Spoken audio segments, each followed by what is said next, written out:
from the Ticats Audio Network. This is Ticats Today with Louie Butko. Yes, it is Ticats Day for a Thursday, October the 13th, 2022. Thanks for checking us out on the Ticats Audio Network. Louie Butko here with you. Our final show, our final episode ahead of tomorrow's game. But don't worry, as always, on game day, you can catch a brand new episode of Tiger Cats Game Day. You'll be able to catch a brand new episode of Speaking with the Enemy that will be dropping tomorrow as well, as I catch up with Danny Austin from the Calgary Sun. And lots going on. Of course, you got Ticats this week with RJ and Luke. There was a new Coach O show this week. So if you found us here on the Ticats Audio Network, thank you. We really do appreciate it. And make sure to like and subscribe so you never miss an episode of this show or any of the other great shows we have for you here on the Ticats Audio Network. So we really appreciate you joining us today, and we hope you join us tomorrow.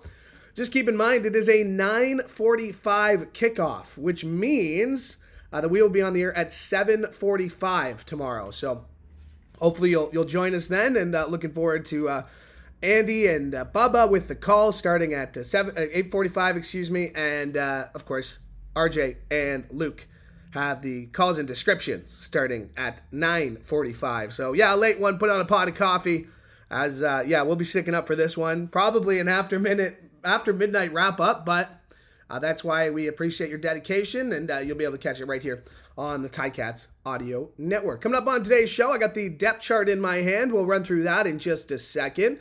We'll hear from Jovan Santos-Knox, who is within just a few tackles of 100 and getting close. Could do it this week. We'll hear from him, and I'll go one-on-one with Dane Evans. Had a chance to catch up with him this week, and we'll play that conversation for you coming up in just a little bit. My apologies. You may notice if you look for this show around 4 o'clock, we were pushed a little behind, and unfortunately, the CFL and TSN's Glenn Suter was supposed to join us, but getting caught up in some travel issues on the way to Calgary. So maybe if we hear from him, we'll put together a bonus show for you tomorrow. Before I head to my other job. But we'll keep you updated on that. And so that's why you should subscribe, like, and always check back to the Ticats Audio Network. All right, let's take a look at the depth chart. This is how the Ticats will line up against the Calgary Stampeders. Yes, the 5-10 Ticats looking for their 6th win of the year and looking to move into a tie. Well, basically the outright spot in the third spot in the East Division. Saskatchewan Roughriders are idle. Ticats 2 points back of them. So yeah, if the Ticats win this game, they will move back into a playoff spot. And that's why it's a big one before they wrap up their season with a home against the Ottawa Red Blacks. Let's take a look at the starting lineup for the Ticats. At offensive line, no changes. It's Tyrone Riley at left tackle. Brandon Revenberg, who we heard from this weekend, set to play in game number 100. And by the way, check out a great article by Kennedy Player Reed at ticats.ca. Going into Rev's 100 games. Beard gets the start at center. Coulter Woodmans is at right guard, and Colin Kelly is the right tackle. No surprise at running back after being named a CFL top performer for a 132-yard performance. Wes Hills gets the start at running back. He'll be backed up by Sean Thomas Hurlington. Felix Grand-Gauthier is the fullback, and Dane Evans is the starting quarterback, being backed up by Matthew Schultz. Making his return to the lineup after a non-football related absence, Stephen Dunbar Jr. is out wide, as is Keandre Smith, being backed up by David Ungerwer III. At slot, you got Tim White, who crossed the 1,000-yard receiving mark last week. Lamar Durant and Anthony Johnson getting a second straight start at the slot back position. On defense, there's some changes. Malik Carney gets a start at defensive end. He'll be backed up by Mason Bennett. Micah Johnson is a game-time decision, but he's listed as the starter at nose tackle. Ted Laurent is the DT, and Julian Houser is at the end, making his return to the lineup. Yeah, I kind of buried the lead on this one, but Pay Me to Stop podcast host, all-time Ticats great Simone Lawrence is back in the lineup at weak side linebacker, being backed up by Kyle Wilson. Jovan Santos-Knox is at the middle linebacker. Cam Kelly is at the slot. And no changes in the secondary from left to right. It's Jamal Roll, Carriel Brooks, Tunde Adeleke, Richard Leonard, and Ciante Evans. Handling the kicking duties is Seth Small, who Steve Milton had a great story about this week. Mike Domagala is the punter. Gordon White's the long snapper. And yeah, there he is, number 37, Lawrence Woods III, handling the kick responsibilities. You might have seen on Instagram, Dylan Wynn had surgery this week. He's on the 6-game injured list. That no change there. As just two changes. Stephen Dunbar Jr. in, Simone Lawrence in, and Voshan Joseph out. And Godwin the second is out as well. That's how the Ticats will line up against Calgary Stampeders. Let's hear from Jovan Santos-Knox, who is approaching tackle on the season number 100. Here's what he had to say about approaching that landmark and taking on the Stamps. Yeah, they have one of the best run games in the CFL. I think they're number one ranked in the CFL. So for them, that's the catalyst that gets them going. So for us, we just got to, show color, show up in the hole, wrap up, and tackle because he's a hell of a back. I mean, they've just been playing outstanding football. We've asked a lot of them these last couple of weeks, and they've stepped up to every task, everything we've asked of them. So for those two young guys, seeing them, thrive in their position and their roles, knowing that they could probably do a lot more on this team if we asked them to, it just shows their selflessness because, they're putting this team first, and that's just great guys that they are, yeah. I think, I've been lucky to get great coaching while I've been here.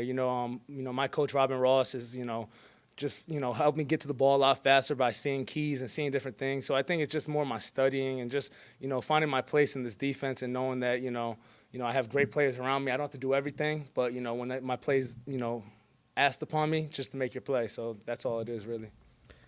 And that is Jovan Santos-Knox, already at 91 defensive tackles. That's a career high, looking to make it 100 in the final 3 games. And safe to say he's probably got a good shot at doing that. Hey, Ticats fans, it's time to ride on our strength from now until today. Purchase 4 eligible Hercules passenger or light truck tires to receive a $100 Ticats rewards card and be entered to win our road trip sweepstakes, available at participating Active Green and Ross Ontario locations, or visit HerculesTires.com/AGR rewards. All right, let's hear from Dane Evans. He's looking at bouncing back from a so-so game. They got the win. And, of course, that's always what matters. But a bit of a so-so game from Dane. No touchdowns. Did throw that interception. Had a chance to go one-on-one with him earlier this week. And we started off by talking about what to expect with this Calgary Stampeders team. Like you said, a lot of fight. I think you're going to see that out of us, too. It's not technically like playoff football yet, but it also kind of is, I think everybody on our team knows what time it is. Everybody on their team knows what time it is. So I think you'll see a pretty good fight this whole game from both sides. There's been so many changes to the offensive line because of injuries. You bring guys in, brand new to the team, the organization. But the last few weeks, especially, that 132-yard game from Wes, you've really gotten to see what that offensive line. What have you seen from that group, and how important has their gelling, as coaches called it this week, been for you? Just the fact that they're not getting complacent with them, with Felix, receivers adding in, and Wes obviously running the ball, and T. Earls.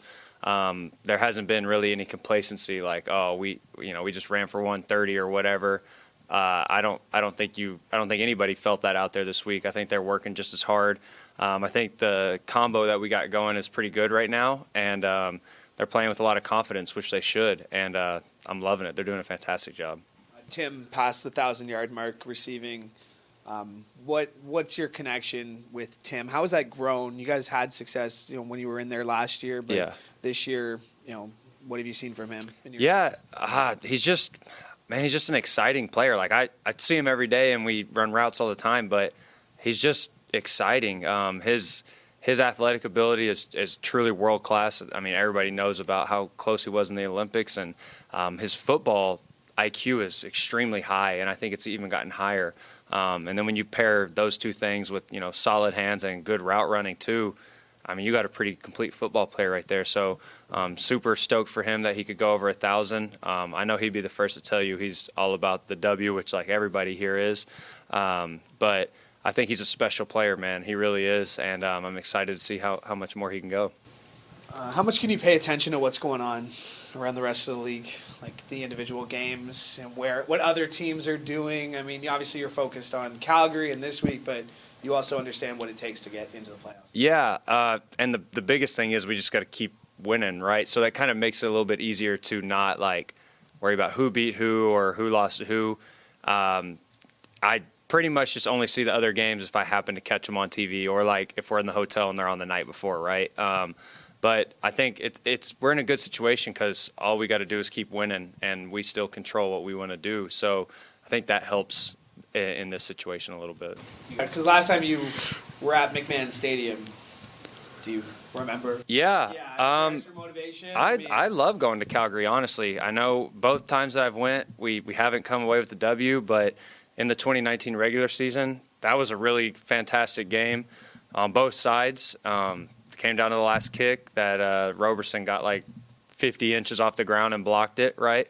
But we did some really good things in that game. We had a 2-minute drive before the half, and then we had one at the end of the game to get in position to hit the game winner.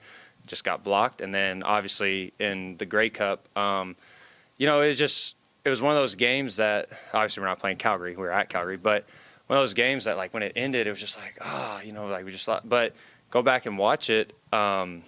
We had a chance to score and tie the game in the middle to end of the third quarter, and we just dropped a ball in the end zone. You know what I mean? So, I expect a fight. Like I said, it's going to be a good game, and it's going to be close. I think it's going to be a classic CFL game where it's going to come down to who kind of has the ball last and who executes in those crucial moments. Just made me think of something. Just you talked about drives there. The last two victories you've had sustained drives in the fourth quarter. What has been the key to that, and how important have those two games been to build confidence with this team to know that you can do that? Yeah, I think that just comes back to us kind of at the beginning of the season not having those drives, right? And we put a big emphasis on finishing around here.